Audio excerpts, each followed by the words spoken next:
Hello, my lovelies. Welcome to the Resilience Project. I am your host, Janet Rosales. Thank you for joining me on my journey to dismantle the stigma behind mental health.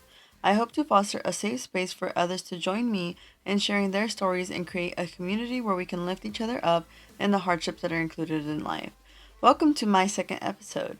On today's episode, I will be discussing what is mental health, talking more about self-care, what is resilience, how does it look like, and where can you find it? And again, I hope that at least one story inspires you to foster that strength within you. Now let's talk about mental health. I will be getting a little scientific here, so bear with me. I will also have links to the studies that I was reading and researching if you would like to read more in depth or perhaps do more research on what your brain might have experienced. But okay, back to my story. Mental health is a vital component of overall well-being that requires attention at every stage of life. By understanding its complexities and addressing challenges proactively, you can lead healthier and more fulfilling lives. When we talk about mental health, again, we usually think about things such as disorders, but in reality, it's so much more than that.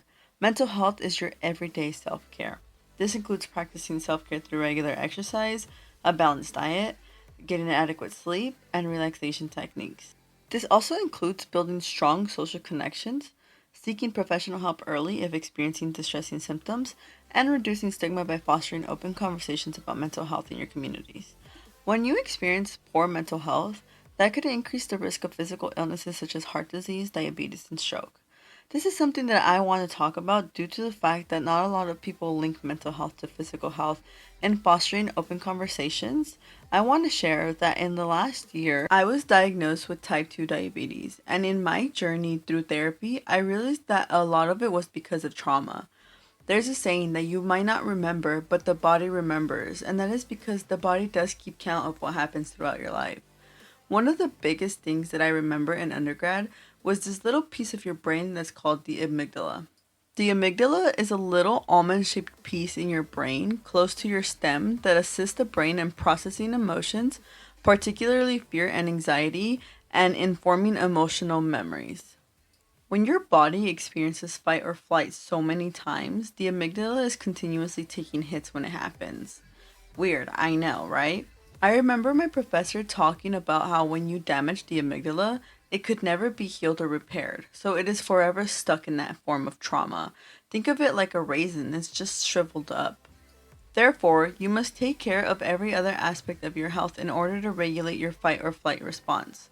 There's also an increase in cortisol, which is the stress hormone. And reading right off the National Institute of Mental Health, the amygdala and the limbic system might also be involved in chronic pain and has an association with the emotional effects of such pain. When I referred to the fact that I had been diagnosed with type 2 diabetes, it was in the way that my body was holding on to that trauma. In this journey, I had also had a significant amount of weight loss, and it was funny to me because when I was talking to my therapist, a lot of our conversation revolved around the fact that not only had I lost this physical weight, but I had also lost a lot of emotional weight with it, linking it back to chronic pain and type 2 diabetes. That weight loss also included a lot of the depression that I was experiencing and shared about in the first episode, and that's because depression was also linked to insulin resistance. Now, why am I saying all of this? When we talk about cortisol, which again is a stress hormone, and the amygdala, they interact dynamically to shape stress responses, emotion regulation, and mental health outcomes. An article by the National Library of Medicine also states that the amygdala interprets a potential stressor as threatening or frightening and elicits cortisol secretion. Cortisol facilitates the formation of a fear-based memory by conditioning maladaptive emotional responses in the amygdala, which has also been shown to be the cortisol awakening response and contributes to morning fatigue, pain, and inflammation. Many of us who might experience chronic pain or illnesses are more likely to have been exposed to trauma throughout our lives. An example of myself that I could use was when I was younger, we experienced a lot of shootings and drive-bys due to gang violence that existed around us. So when I entered college for the first time, there was a specific period where the Las Vegas shooting had happened. And there was some like school shooter threats that were like kind of increasing in the area.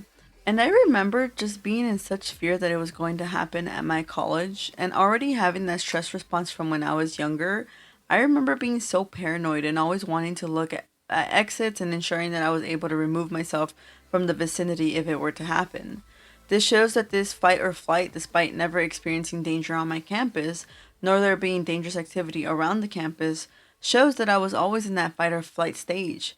I never really knew how to link it until I continued my education in psychology, and I learned that there's a questionnaire called the ACEs, which is the Adverse Childhood Experiences. This questionnaire refers to any traumatic events that occurred during childhood, so between the ages of 0 to 17. And these experiences were linked to having a long term impact on physical health, mental health, and overall well being.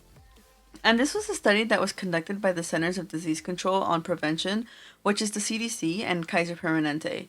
I believe that was around in the 90s, so they were categorizing experiences into three different domains, being abuse, neglect, and household dysfunction.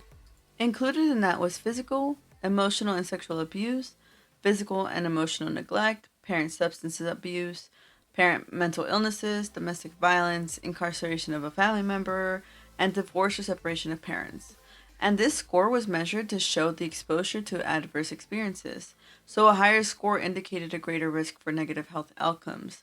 So, for example, an A score of 4 or more significantly increases the likelihood of mental health issues, substance abuse, and chronic diseases. So, reflecting back on the amygdala and the cortisol stress hormone, in a sense, it's a double edged sword, essential for survival and acute threats, but disruptive when chronically activated. This is why it is important to foster protective factors such as a strong social support network, access to therapy, and stable environments that can mitigate the effects of ACEs. In balancing the system through targeted group interventions, it can improve resilience and mental well being, which leads me to the importance of self care and building that resiliency. Self care and resilience are deeply interconnected concepts that play a crucial role in mental health, emotional well being, and the ability to navigate life's challenges. Self care is the practice of taking time to take care of your physical, emotional, and spiritual well being, while resilience refers to the capacity to adapt, recover, and thrive in the face of adversity. Now, you might be thinking, what is self care? Or maybe you do know what self care is, but you just don't know how to do it. Self care really is any activity that helps you maintain and improve your overall well being. And most of the time, when we think about self care, we think that it's being selfish because many of us are not used to taking care of ourselves. We're used to taking care of others, but it's not being selfish. It's essential to maintain resilience and prevent burnout because, again, this includes taking care of your physical and emotional well being. Remember, you cannot take care of anyone else if you're not taking care of yourself, and that means that you need to do some self-care. Some forms of physical self-care include getting enough sleep. I know many of us may be staying up late to do things because that's the only time we have to do it, really. And I know I'm guilty of that because there's many times where I stay up late and because I feel that's the only time that I have to myself. Maybe I'm busy doing homework or even just trying to prepare for my next day, but it's important for us to be able to get enough sleep so that we're able to regulate ourselves better. Another form of that is to also exercise regularly, and this doesn't mean that you have to go to the gym and lift lots of heavy weights. That also includes taking small walks around your neighborhood, but being consistent with it. For me, that was the one thing that I try to keep consistent about for the last 4 years or so. But due to the decline of my health, I had to re-navigate what going to the gym meant for me.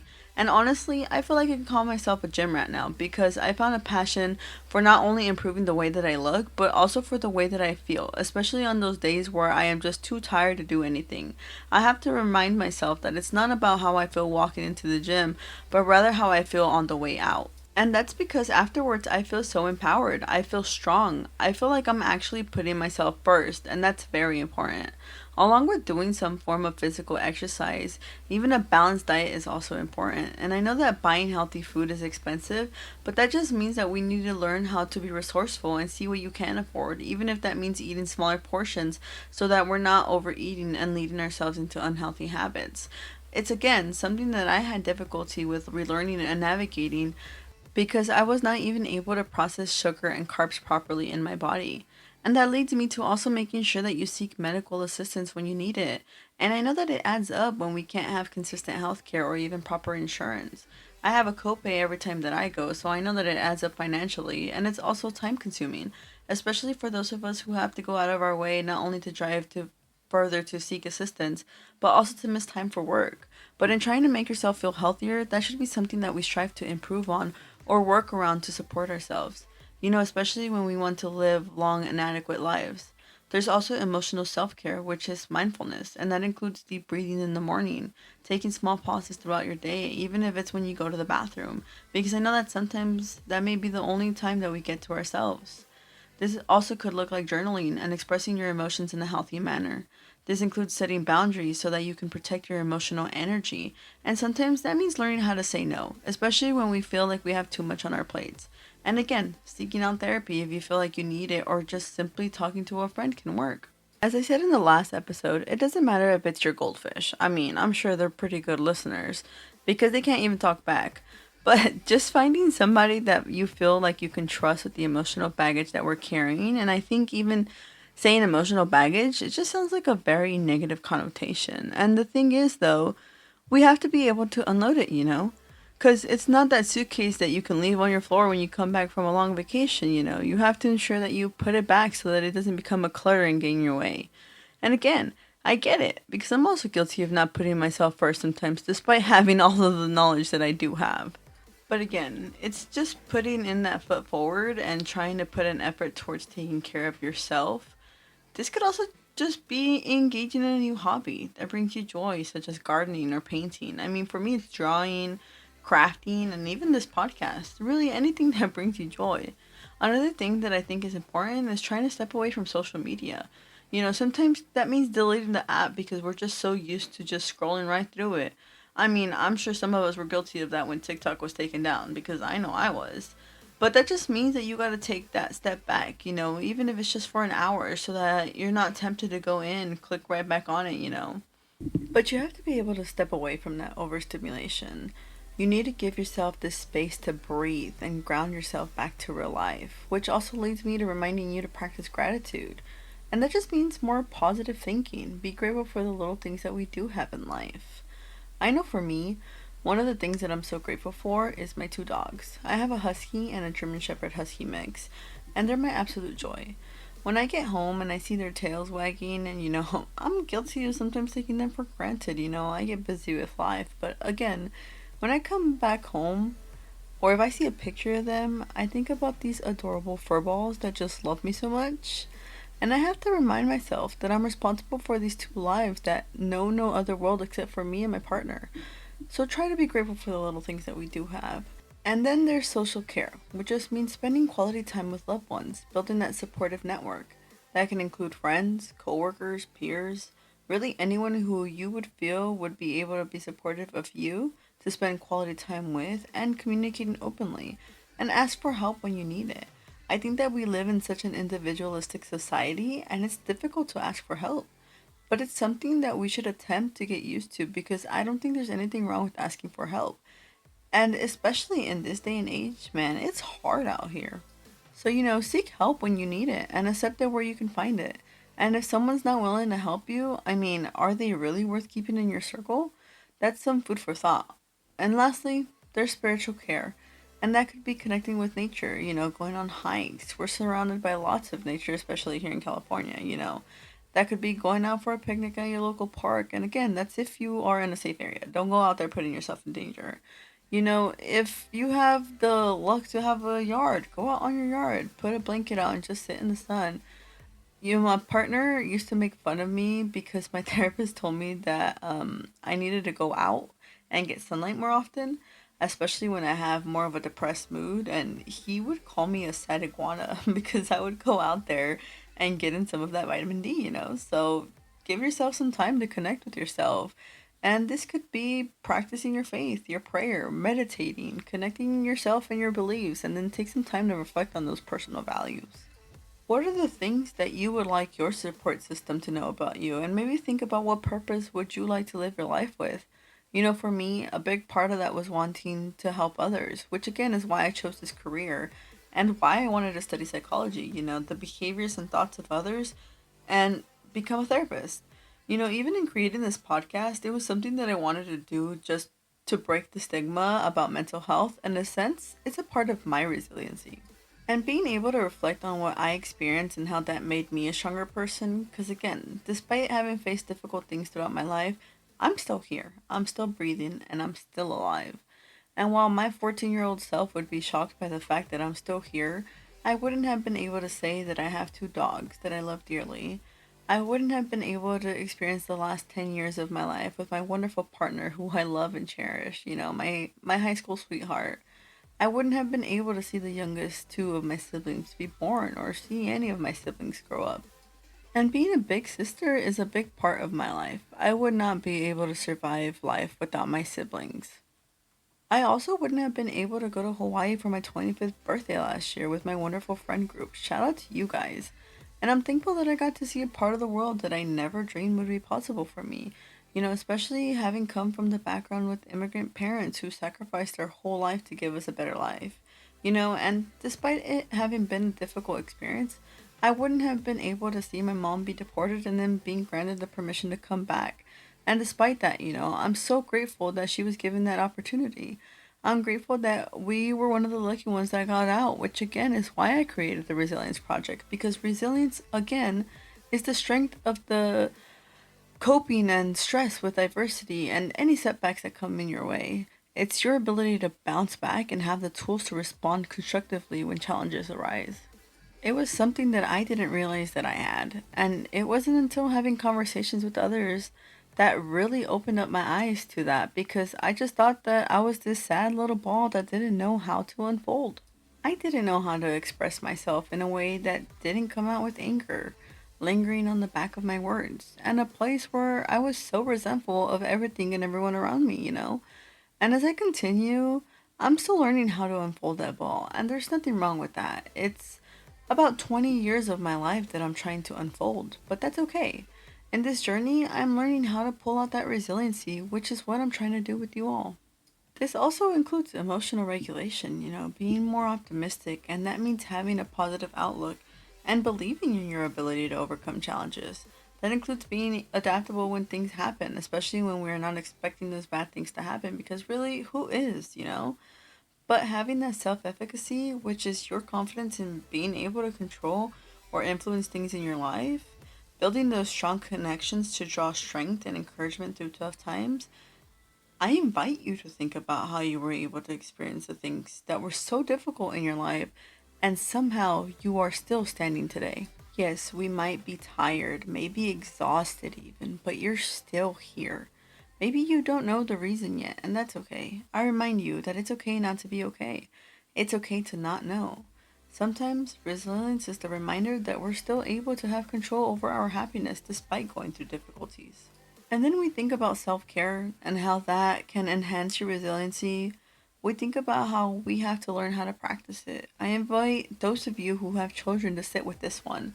Or maybe if you want children in the future, I want you to just sit with that. One of the simplest examples of resiliency I can think of is seeing a child fall and the parent just starts getting them in trouble for crying. Why wouldn't you just comfort them?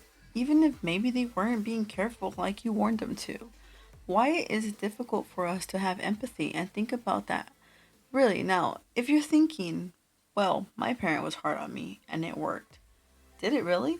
Or is it that you just got so good at hiding it that you're confusing it with strength? When we think about resilience and how that could look, that means that the child, despite crying, would be able to get back up and say, I'm okay. Yeah, it hurt, and maybe next time I'll be more careful. But if I do fall, I know how to stand back up. Even if that means that I gotta ask for help, whether that be from a parent, a friend, or just anyone who's willing to help. When someone's pain, whether that be physical or emotional, is met with compassion, they learn that their feelings are valid, and that creates a secure foundation for exploring the world and asking for help. So, using this example, scolding the child for crying sends the message of your needs are a problem. And over time, that leads to shame, suppressed emotions, and even perfectionism.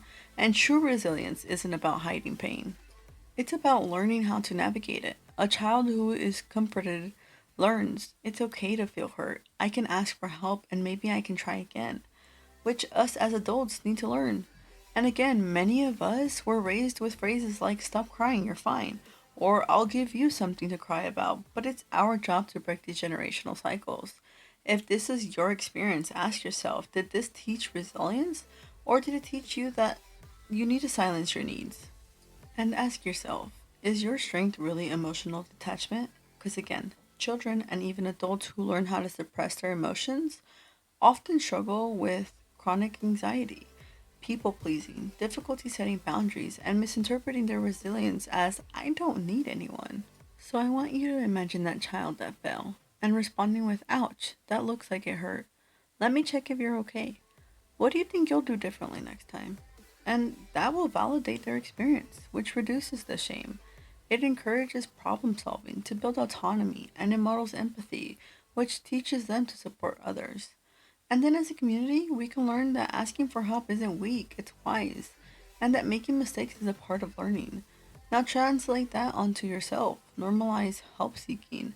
Model asking for help in your own life. It can be as simple as "I'm feeling stressed, let me call a friend to talk about it." That allows us to grow and express vulnerability. And so when we face challenges, we face them with courage, self compassion, and the ability to lean on others. We break that generational cycle. But I get it. Many of us are scared to ask for help. We may see it as weak and incapable, or maybe even burdening others. And that often stems from societal norms or your upbringing. I know for me, again, as the oldest daughter, oldest everything, I never wanted to ask for help.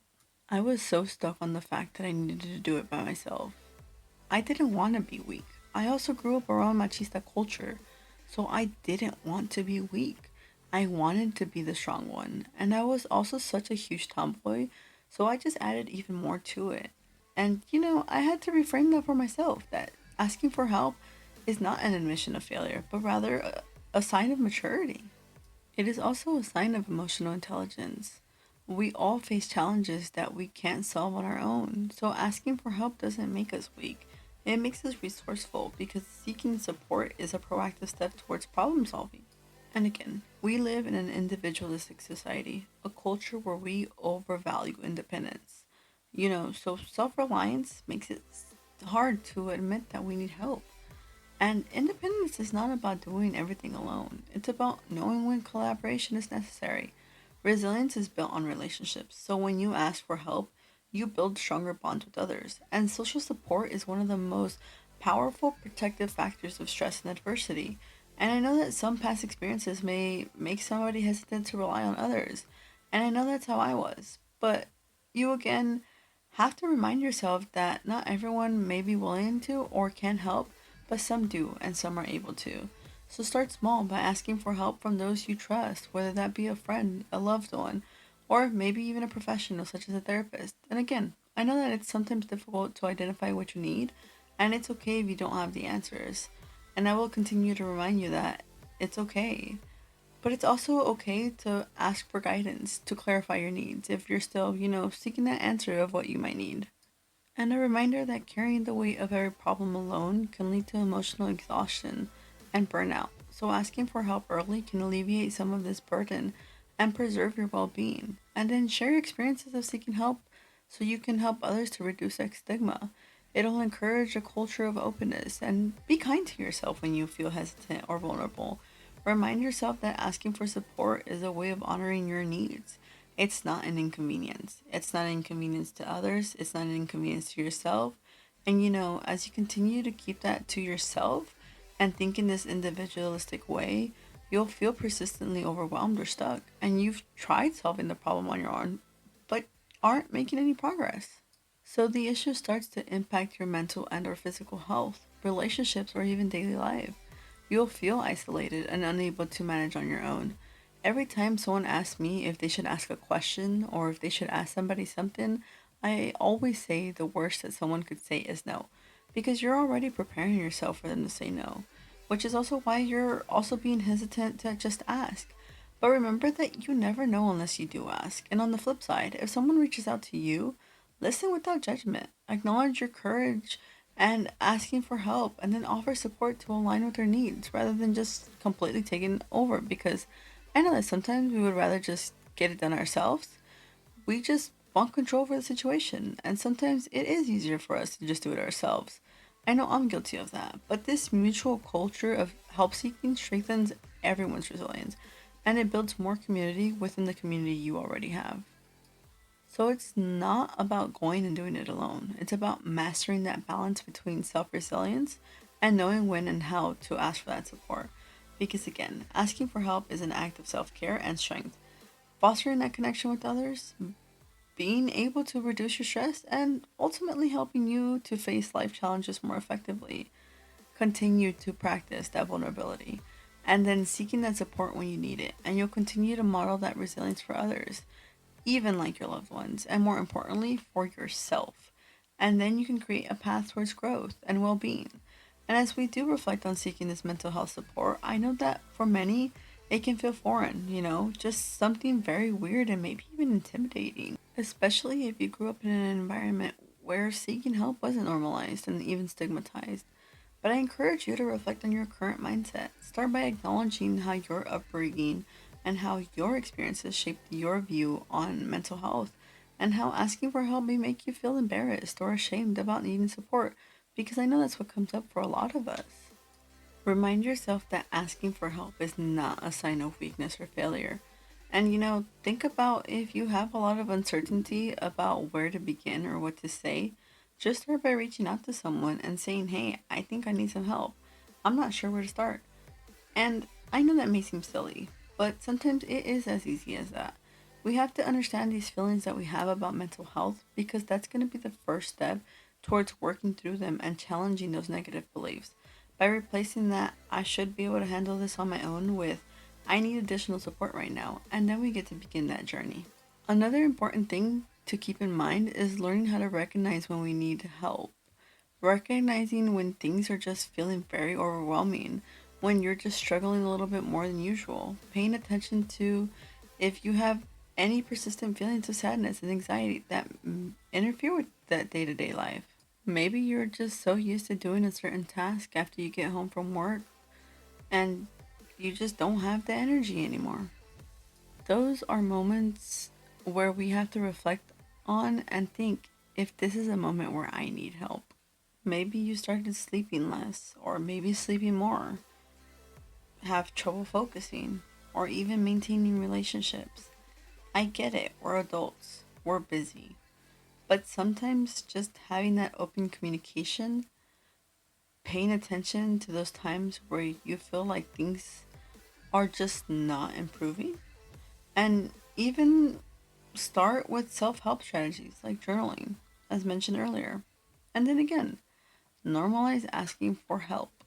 As a reminder, mental health is as important as physical health, just like visiting a doctor when you're injured or when you're sick. Seeking mental health support is a part of self care. Remind yourself that you're not alone. Again, it's okay if it's your goldfish that you're talking to. Also, one thing that I would like you to keep in mind is that seeking help is a skill. It is not something that will happen overnight. It's not inherently taught to us, especially when we've dealt with a great deal of trauma, especially as children. But it is something that you can learn. It's not too late to learn, and it's not too late to teach others around you about how to ask for help. And again, I keep repeating this. It just takes a small step to start, whether that be talking to a trusted friend, a family member, or joining a support group. But do something that allows you to start working on asking for help. And if you decide to seek out mental health support from a therapist, remind yourself that you're going to have to practice vulnerability. Being able to open up about stuff and understanding that sometimes there may be reports that have to be done, specifically when there is child abuse being talked about. It's okay to be afraid, but try to have an open conversation with your provider and express the fears you might have and ask questions when you are not clear about something. Those are the things you're going to have to work on, because you may not be able to trust this therapist or counselor overnight, and that's okay. Building that trust and building rapport is a process. If you feel like someone is not the right fit, I encourage you to say something early on so that you can find someone who will be able to best support you and understand your experiences. It took me 4 times to find the person that I thought worked well with me and was actually listening to my past experiences. I wanted to ensure that I was taking care of myself so that I could take care of others in the way that I would like to. As I end this episode, I would like you to reflect on the things you have grown and learned from, even in those moments where all you felt was defeat, and I want you to rewrite your narrative. I want you to draw strength from it and allow it to show you how much you have persevered. As always, any resources and references will be linked in the description of my audio and videos, so please feel free to click on what you may need or share with a loved one that may need it. Thank you, and see you next time, my lovelies.